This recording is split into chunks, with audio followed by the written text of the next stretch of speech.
লোকসভা নির্বাচনকে কেন্দ্র করে সারা দেশেই তো তৎপরতা শুরু হয়েছে। তো আমাদের রাজ্যেও আমরা যেটা দেখতে পাচ্ছি যে বিশেষত ত্রিপুরা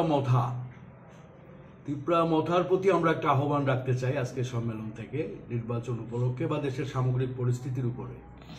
তো আমরা যেটা বলছি ত্রিপুরা মথাকে, যে আজকে দেশের সংবিধান আক্রান্ত।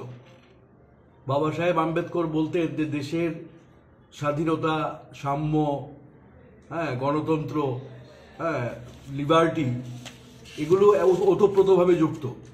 এবং আমাদের সংবিধানের মূল ভিত্তিটাই হচ্ছে যে গণতন্ত্র এবং আধুনিক ভারতের ভিত্তি। তো দেখা গেছে যে মোদী শাসনে সবচাইতে বেশি অবক্ষয় হচ্ছে সংবিধানের উপরে লাগাতার আক্রমণ চলছে। আমরা দেখছি ভয়ঙ্করভাবে যে আপনার ইউসিসি অভিন্ন দেওয়ানি বিধি আনা হয়েছে। আমরা দেখছি যে সিএ আনা হয়েছে। 10% যারা যে ইডাব্লিউএস যে সংরক্ষণ চালু করা হয়েছে, বারবার সংবিধানের উপর আক্রমণ হচ্ছে। এবং এটার কারণে সংবিধান আজকে খোকলা হয়ে গেছে। সংবিধান যদি না থাকে বা এইভাবে আক্রান্ত হয়, তাহলে যে রক্ষা কবচগুলো জনজাতিদের, সবার সাথে জনজাতিদের সুরক্ষার জন্য আছে, সেগুলো আজকে আক্রান্ত।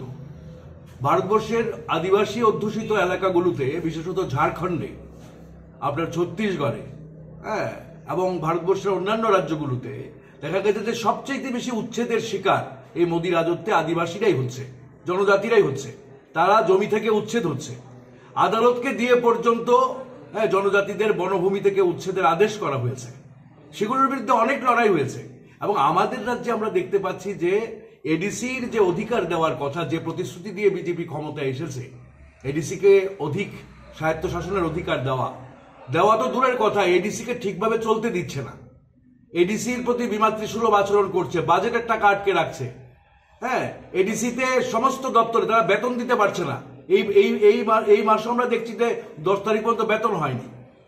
তো এই নিয়ে কিন্তু ত্রিপুরা মথার কোনো কথা নেই, তারা সেটার জন্য লড়াই করছে না।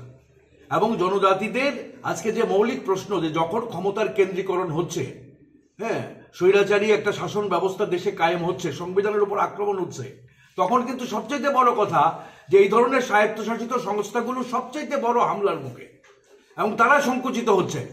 আজকে যেভাবে আমরা দেখতে পাচ্ছি যে ত্রিপুরা মথা আজকে রাজনৈতিকভাবে তার যে প্রধান বিরোধী দল হয়েছে, সে বিজেপির বিরুদ্ধে লড়াই করে হয়েছে। বিজেপির বিরুদ্ধে লড়াই করে সে প্রধান বিরোধী দলে পরিণত হয়েছে। কিন্তু ত্রিপুরা মথা আজকে লড়াই করছে না, বিরোধী দলের ভূমিকা পালন করছে না। আমরা মনে করি যে আজকেই একটা গুরুত্বপূর্ণ সময় যে ত্রিপুরা মথাকে এই ঐতিহাসিক দায়িত্ব পালনে এগিয়ে আসতে হবে।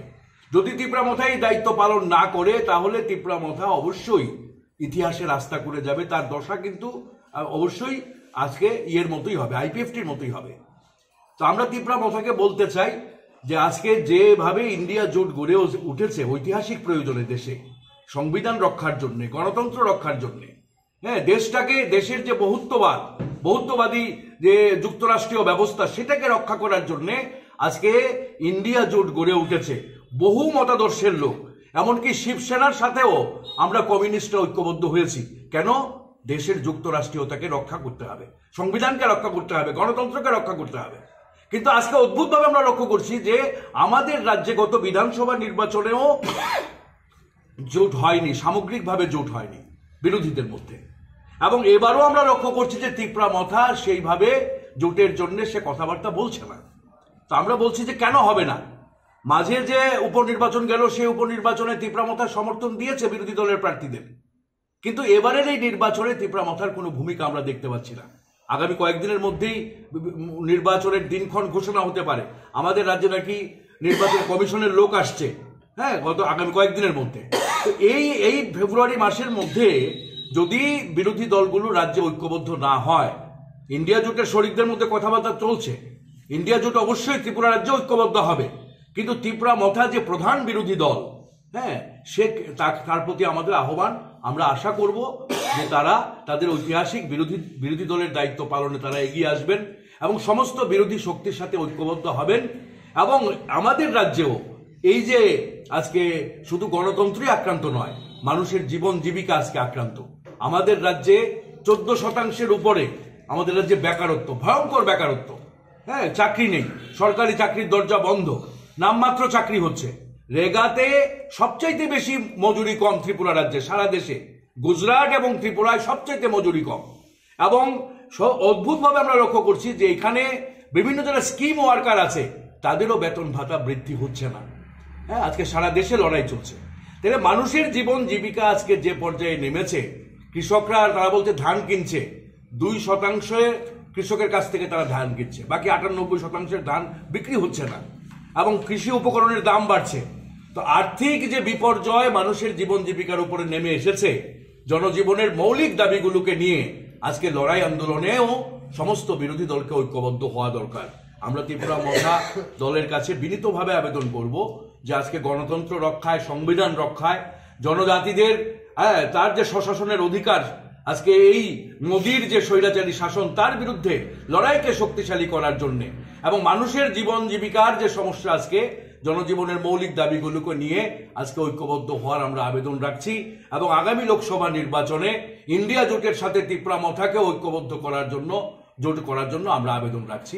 এর জন্য আজকে আমরা আপনাদের মাধ্যমে রাজ্যবাসীর কাছে এই খোলা চিঠি ত্রিপুরা মথার উদ্দেশ্যে আমরা আজকে দিতে চাই।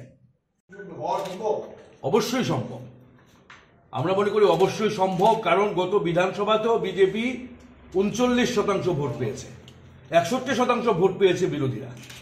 এবং এরপরে বিজেপির ডাবল ইঞ্জিন সরকারের যে কার্যক্রম, এতে জনজীবন এর যে মান আরো নিচে নেমেছে, মানুষের আর্থিক সামাজিক সংকট আরো বেড়েছে।